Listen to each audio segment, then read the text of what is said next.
नागपुरातील नंदनवन पोलिसांनी हसनबाग चौकातील लॉटरी व गेम पार्लरवर छापा टाकून कॅसिनो मशीनद्वारे जुगार खेळणाऱ्या 6 जणांविरुद्ध गुन्हा दाखल केला आहे। 9 ऑगस्ट रोजी पोलिसांनी मिळालेल्या खात्रीशीर माहितीवरून ही कारवाई केली।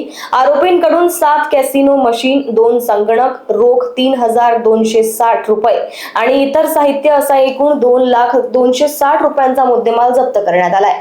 दुकान मालक अभिषेक नावाच्या व्यक्तीच्या मदतीने जुगार सुरू असल्याचे आरोपींच्या चौकशीत समोर आले। महाराष्ट्र जुगार प्रतिबंधक अधिनियमाअंतर्गत गुन्हा दाखल करण्यात आला असून पुढील तपास सुरू आहे। हसनबाग कब्रस्तानच्या बाजूला अभिषेक यांच्या मालकीचे लॉटरी व गेम पार्लर त्या ठिकाणी चालू होतं। तर त्या ठिकाणी जुगाराचा आहे असं चालू असल्याबाबतची गोपनीय माहिती आम्हाला मिळालेली होती। त्या अनुषंगाने आम्ही सदर ठिकाणी पथक पाठवून रेड करण्यात आलेली होती आणि त्या रेडमध्ये 2 लाखाचा मुद्देमाल हस्तगत करण्यात येऊन जुगार कायद्याने गुन्हा दाखल करण्यात आलेला आहे। यामध्ये API राठोड आणि त्यांची टीम जी आहे त्यांनी यामध्ये कामगिरी केलेली आहे। यामध्ये एकूण 7 आरोपी आहेत आणि 7 आरोपी जी आहे ती कायदेशीर त्यांच्यावर जी काही कायदेशीर कारवाई ती करण्यात आलेली आहे। लोकवाहिनी मीडियासाठी विशाल बंबडवार यांची रिपोर्ट, नागपूर।